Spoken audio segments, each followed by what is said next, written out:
सो okay dear students, class 12 का एक सबसे बहुत ही इंपॉर्टेंट चैप्टर हमारे पास है जेनेटिक्स, मतलब principal of inheritance and variation chapter का नाम है। बट इसका जो कोर ब्रांच आता है जिसके अंडर ये आता है हमारे पास कौन सी बेटा, जेनेटिक्स, राइट। जेनेटिक्स में हम लोग बेसिकली 3 चैप्टर को डील करने जा रहे हैं। सबसे पहले चैप्टर 5, फिर चैप्टर 6 और चैप्टर 7। अभी हमारे पास principle of inheritance and variation पढ़ेंगे, फिर मॉलिक्यूलर बेसिस ऑफ इनहेरिटेंस पढ़ेंगे और फिर इवोल्यूशन पढ़ेंगे। ये तीनों जेनेटिक्स के अंदर आने वाले हैं, बहुत ही इंपॉर्टेंट है from NEET point of view. ये 3 चैप्टर बहुत ज्यादा इंपॉर्टेंट, राइट। सबसे पहले चैप्टर का नाम है उसको समझते हैं, principal of inheritance and variation. हमसे कहना क्या चाहता है? देखो, प्रिंसिपल ऑफ इनहेरिटेंस, प्रिंसिपल का मतलब गवर्निंग फैक्टर्स के बारे में बात करना चाह रहा है, किसके, इनहेरिटेंस और वेरिएशन को गवर्न करने वाले फैक्टर्स क्या हैं, ये इस चैप्टर के अंदर आने वाला है, राइट। सबसे पहले हम लोग जानते हैं कि इनहेरिटेंस क्या है। What do you mean by the term inheritance? तो बेटा इनहेरिटेंस जो आप पढ़ चुके हैं, ये क्लास 10 में भी आप लोगों ने थोड़ा सा पढ़ा था, और उसको अगर हम लोग थोड़ा सा रिकैप करने की कोशिश करते हैं तो बेटा इनहेरिटेंस क्या था बताइए? The process by which character from parent goes to offspring, बिल्कुल सही बात है भाई। कोई भी वो प्रोसेस जिसकी वजह से कैरेक्टर पास ऑन होता है from one generation to another, एक जनरेशन से दूसरी जनरेशन पर कैरेक्टर का पास होना, वो इनहेरिटेंस होता है। और इसी की वजह से इनहेरिटेंस को बेसिस ऑफ हेरिडिटी भी बोला जाता है। Inheritance is also known as the basis of heredity. तो what is the basis of heredity? It is inheritance. ठीक है, यहां तक आपको क्लियर है। उसके बाद हमारे पास आता है variation. What is meant by the term variation? Variation होता है the degree by which progeny differs. किस तरीके से आप और मैं एक दूसरे से डिफर कर रहे हैं, क्यों हो रहा है? क्योंकि हमारे अंदर कुछ वेरिएशंस हैं। सिमिलरिटीज तो बहुत सारी हैं, बट हम लोग अगर अलग है तो उसका रीजन क्या है? हमारे पास variations. The degree by which progeny differs from one another is called variation.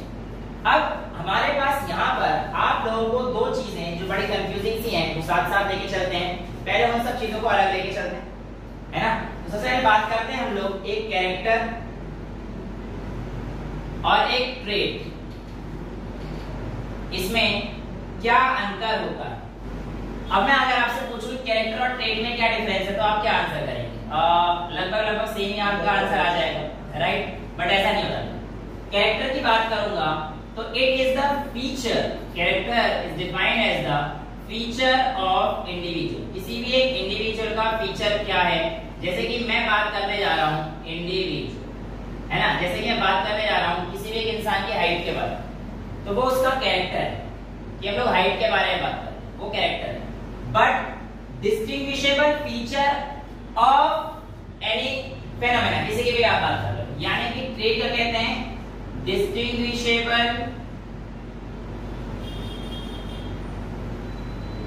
Feature of character, यानी कि कैरेक्टर का वो फीचर जिसे आप डिस्टिंग्विश कर रहे हो वो किसके अंदर आता है बेटा? ट्रेट के अंदर। जैसे कि अगर मैं बात करता हूं प्लांट हाइट, तो ये उसका कैरेक्टर है, बट टॉलनेस और ड्वार्फनेस ये ट्रेट। तो ट्रेट हमारे पास क्या होते हैं? डिस्टिंग्विशेबल फीचर्स होते हैं कैरेक्टर।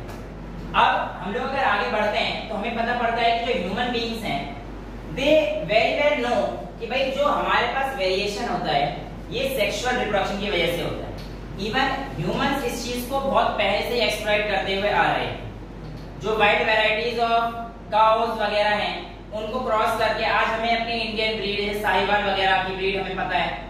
तो ऐसा नहीं है कि ये चीजें इंडियन या फिर किसी एक ह्यूमन पॉपुलेशन से हुई, पहले से पता थी, हाँ, बट उन अर्ली सिविलाइजेशन के लोगों को उसके पीछे की साइंस नहीं पता, इस वजह से वो दिक्कत कर देते थे। ठीक है, अब हमें तो साइंस पता पड़ गई है, बट इस साइंस का आविष्कार किसने किया था? तो फादर ऑफ जेनेटिक्स इसको बोला जाता है G M Mendel, Gregor John Mendel. ठीक है, अब मेंडल साहब ऑस्ट्रिया के रहने वाले थे और वो चर्च में प्रीस्ट थे, वो चर्च में प्रीस्ट थे। तो मतलब जहाँ पे वो नॉर्मल देखते थे तो बस उनके सामने शायद मटर के खेत वेत होंगे, तो ऐसे ही मन करते करते उनका लग गया कि मटर पे एक्सपेरिमेंट करते हैं। तो उन्होंने मटर पे अपनी जिंदगी के अहम 7 साल एक्सपेरिमेंट करने में लगा दिए। 7 साल उन्होंने एक्सपेरिमेंट किया, उसके बाद उन्होंने रिजल्ट दिए। मेंडल के जो रिजल्ट थे वो इतने एक्यूरेट कैसे निकले? अगर आपसे ये पूछता है तो इसे कई सारे रीजन आपसे पूछ जाएगा कि मेंडल के रिजल्ट अच्छे क्यों आए।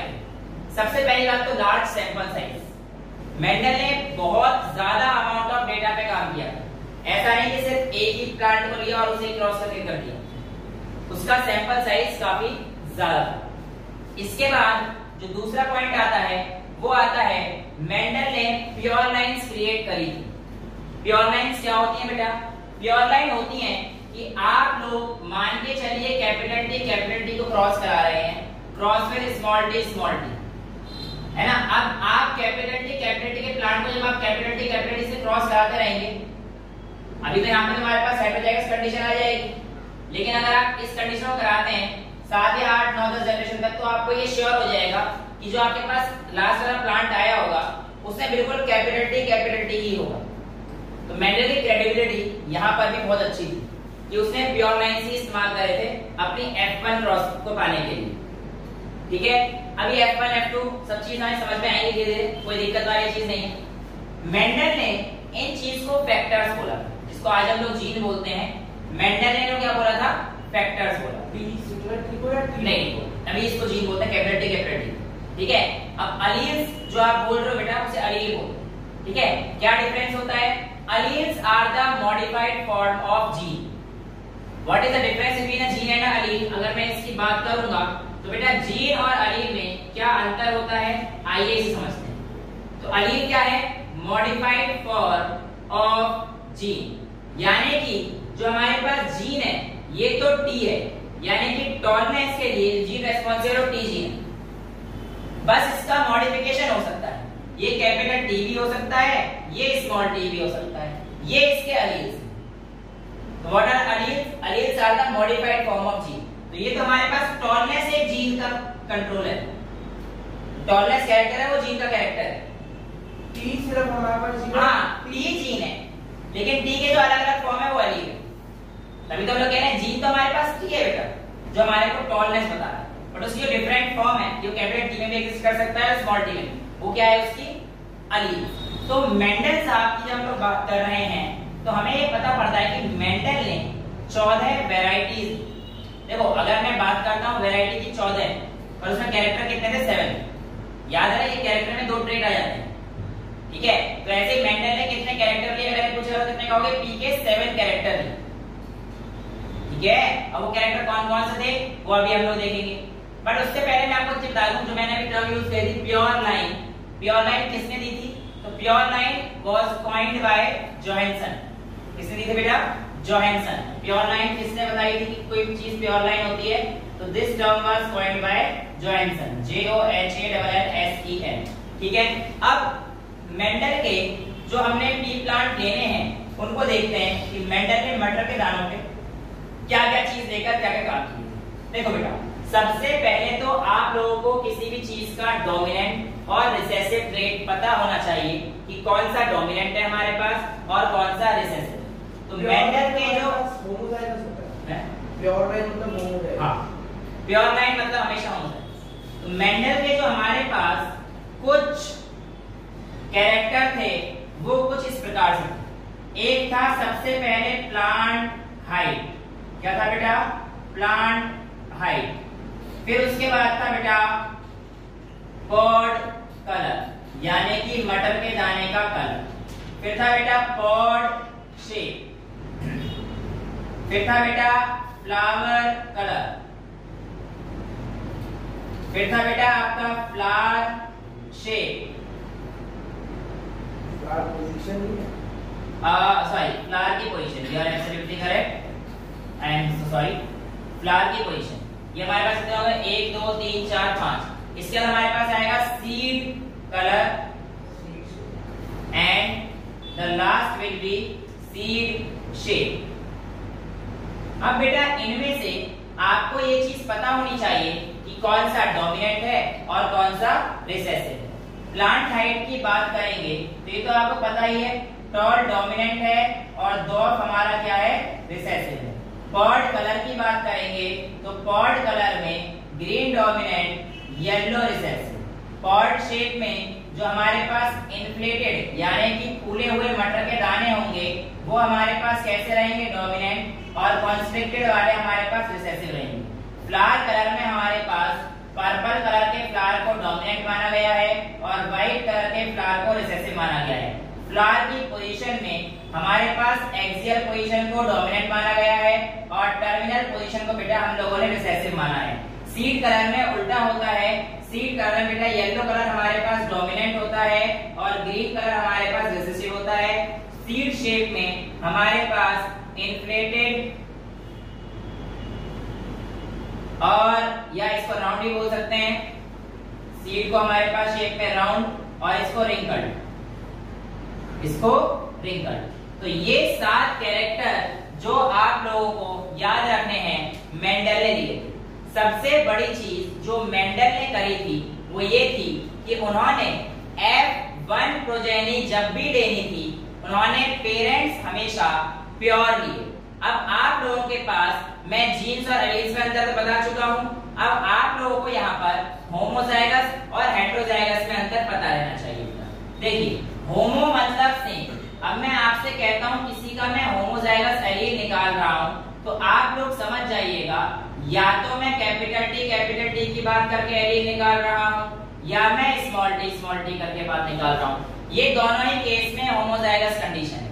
बस अंतर क्या है कि यहाँ पर ये होमोजाइगस डोमिनेंट है और यहाँ पर ये होमोजाइगस रिसेसिव है। कैपिटल वाला जनरली डोमिनेंट के सिंबल से दिखाया जाता है और छोटा वाला जनरली रिसेसिव के सिंबल से दिखाया जाता है। अब मैंने अपने पेरेंट्स जब भी लेने हैं कैसे लेने हैं बेटा, प्योर लेने हैं, वो प्योर डोमिनेंट प्योर रिसेसिव ही लेने हैं। ये मेरे पास क्या है यहाँ पर पेरेंट्स, तो मेरे पेरेंट्स आप लोगों को दिख रहा है टॉल है दोनों इस समय पर, ये वाले और ये दोनों द्वार है, यानी कि बिल्कुल प्योर लाइन वाले पेरेंट्स ले रहा हूं। अब मैं इनके गैमीट्स निकालूंगा तो यहाँ पर हमारे पास इसका गैमीट T आएगा, इसका एक T आएगा, सिमिलरली इसका भी एक छोटा T आएगा, इसका भी एक छोटा T आएगा।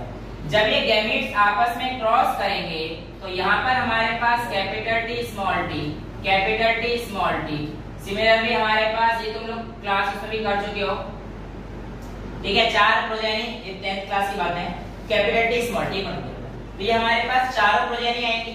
यहाँ पर हमें जो F1 प्रोजेनी मिलती है यहाँ पर हमें सारी की सारी टॉल प्रोजेनी देखने को मिली और 4 बार टॉल। यहाँ पर आप लोगों ने इसे बाहर से देखकर बताया कि ये प्लांट मेरा टॉल है या फिर डॉर्फ है।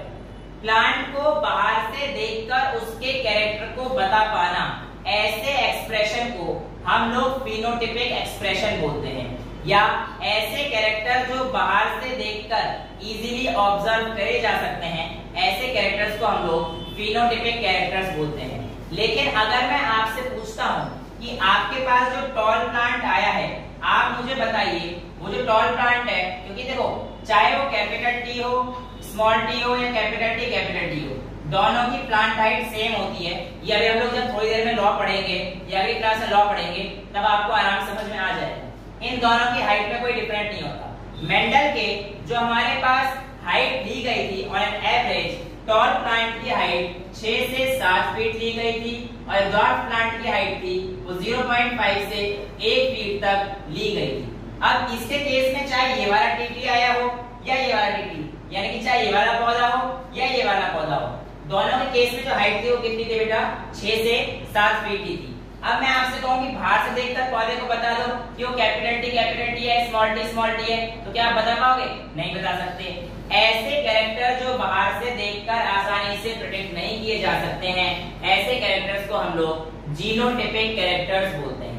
तो phenotypic characters are those characters which can be easily observed by the external appearance, but genotypic characters cannot be observed by the external appearance. तो ये हमारे पास F1 प्रोजेनी तक हम लोग पहुंच गए हैं। अब मेंडल ने कहा यार ये तो बहुत बढ़िया है, मैंने एक डॉर्फ लिया, मैंने एक टॉल लिया, मेरे को पूरी F1 प्रोजेनी क्या मिल गई, टॉल ही टॉल मिल गई, यानी कि आने वाले भी टॉल ही टॉल आएंगे। हाँ जी, हमारे एलील की गैमेट बनाते हैं। हाँ हाँ, एल्डिहाइड गैमेट होते हैं। हाँ, अभी तो गैमेट का नाम सिखाऊंगा। कोई डिफरेंस नहीं मेरा विशेष गैमेट से एक भी आता है, इनका गैमेट एक इसी में सेम आ रहा है। अगर हाँ एलील से गैमेट बनाते हैं क्योंकि अपन तो डिफरेंट एलील्स लेगा, डिफरेंट गैमेट्स हैं, जैसे गैमेट्स में अलग-अलग गैमेट्स आ रहे हैं। चलिए, तो ये आपके पास जो रिजल्ट आया था ऑल 4 टॉल का, ये हमारे पास F1 जनरेशन का आया था। अब हमें क्या करना है, F2 जनरेशन का। F2 जनरेशन का मतलब, अच्छा ये जो प्योर लाइंस करी जाती हैं, ये आप लोग अगर अपनी एनसीईआरटी में देखोगे तो वो भी आपको दिखाएगा। पहले पूरा रिमूवल ऑफ एंथर, इमेस्कुलेशन वगैरह करके आप बिल्कुल प्योर प्लांट बनाएंगे, है ना, और फिर प्योर फीमेल प्लांट, मेल और फीमेल प्लांट बनाएंगे, उसको क्रॉस बना के वो परफेक्ट प्योर लाइन बनाई थी। मेंडल की सबसे अच्छी चीज यही थी कि इसमें अपने काम करे थे वो बहुत तरीके से करे। आर्टिफिशियल हाइब्रिड इसमें दोनों ही हो सकती हैं। मटरों से चुनने का कारण पूछा जाता है कि व्हाई चूज ओनली थी, तो एक तो एक सीजन में काफी सारे ऑफस्प्रिंग रहता है, शॉर्ट लाइफ स्पैन होती है, both cross pollination and self pollination can be done, ठीक है ना, और इजीली कल्टीवेबल होता है, large number of progeny can be obtain in one season. ये सारे आपके एडवांटेज थे कि मेंडल ने मटर के लिए जाने की क्यों चुना। वह हम लोग आगे बढ़ते हैं कि F1 प्रोजेनी के बाद जो F2 प्रोजेनी आएगी उसमें हमारे पास किस तरीके से काम होगा। तो आइए देखते हैं। F1 प्रोजेनी के कोई भी दो चीज को उठा लीजिए, चाहे इन दोनों को उठा लो, इन दोनों की F1 प्रोजेनी तो सेम है हमारे पास, ऑल 4 डॉल आई हैं। तो मेंडल ने सोचा यार एक क्रॉस और करा के देख लेता हूं क्या कोई चेंज आएगा। तो देखिए बेटा, यहाँ पर इसकी F1 प्रोजेनी कुछ ऐसी आई थी, capital T capital T capital T small T capital T small T.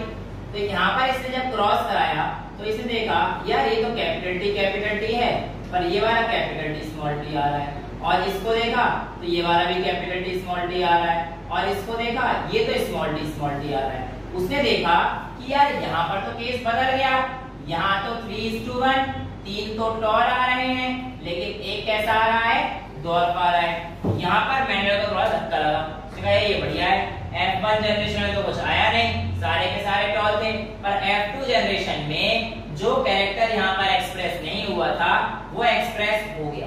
ये कैसे हुआ ये अभी हम लोग आगे वाली क्लासेस में जानेंगे, लेकिन अभी के लिए इतना समझते हैं कि यहाँ पर हमारे पास 3 टॉल और एक डॉर्फ प्लांट तो आपको साफ साफ दिख रहा है। यहाँ पर तो सभी एक ही तरीके के जीनोटाइपिक रेशियो आपको दिख रहा था कि सभी का सेम जीनोटाइप रेशियो है, कैपिटल टी स्मॉल टी। लेकिन यहाँ पर F2 जनरेशन में जीनोटाइपिक रेशियो में बदलाव आया। यहाँ पर जीनोटाइपिक, ये तो फिनोटाइपिक रेशियो है जो आपने बाहर से देखकर बता दिया कि ये capital T small T tall होगा, कैपिटल टी टॉल होगा, स्मॉल टी डॉर्फ होगा, ये तो आपने बाहर से देखकर बता दिया। लेकिन मैं आपसे पूछूंगी ये टॉल है, इसमें कैपिटल टी है, कैपिटल टी स्मॉल टी, तो आप नहीं बता पाओगे। लेकिन जब आपने क्रॉस बना लिया है तो आप कह सकते हो कि सर इसमें एक तो कैपिटल टी है और दो कैपिटल टी स्मॉल टी है और एक हमारे पास स्मॉल टी है। तो ये 1:2:1 के रेशियो में आता है जीनोटाइपिक रेशियो। ये हमारे पास क्या है, फिनोटाइपिक रेशियो, और ये हमारे पास क्या आ गया, जीनोटाइपिक रेशियो। ये आपके यहाँ पर अगर ध्यान से देख पा रहे हैं तो ऐसे केस में हमने सिर्फ एक ही कैरेक्टर को कंसीडर किया था और वो है प्लांट की हाइट। ऐसे क्रॉस जहां पर सिर्फ एक ही कैरेक्टर को कंसीडर किया जाता है वन एट अ टाइम, ऐसे क्रॉस को हम लोग मोनोहाइब्रिड क्रॉस बोलते हैं। क्या बोलते हैं बेटा, मोनोहाइब्रिड क्रॉस। अगर मैं इस चीज को दो क्रॉस कर देता कि प्लांट हाइट और फ्लावर पोजीशन या और भी कुछ जो कि हम लोग आगे देखेंगे, उस केस में हम लोग जब दो कैरेक्टर को लेंगे एक टाइम पर तो उसको हम लोग क्या बोल देंगे, डायहाइब्रिड क्रॉस। और डायहाइब्रिड क्रॉस पहुंचने से पहले भी हमारे पास बहुत सारे काम है।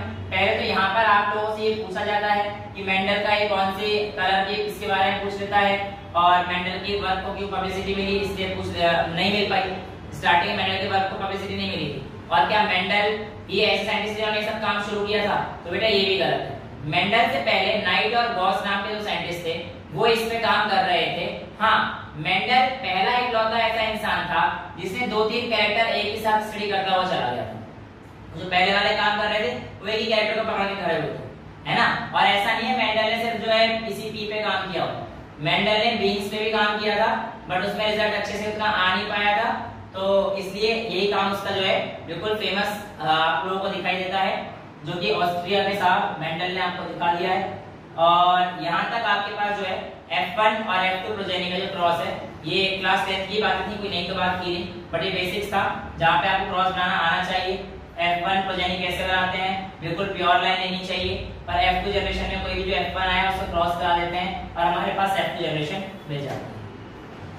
यहाँ पर नोट करने वाली चीज एक और जो आपको देखी गई वो ये था कि जो यहाँ पर टॉल प्लांट आए थे या ऐसे हो या ऐसे हो, ये बिल्कुल टॉल थे, इनमें कोई भी ब्लेंडिंग नहीं देखी। ब्लेंडिंग मतलब मिक्सिंग। ऐसा नहीं था कि कोई प्लांट 6 फुट का रह गया हो, कोई प्लांट 3.5 फुट का, नहीं। टॉल होगा तो 6-7 के बीच में ही होगा और डॉट होगा 0.5 से 1 फुट के बीच में होगा। कोई भी इंटरमिक्सिंग प्लांट में नहीं देखी गई थी। कोई प्लांट मीडियम हाइट का नहीं देखा गया था, नहीं। मिड जनरेशन का कोई प्लांट मतलब मिड हाइट का कोई प्लांट नहीं था।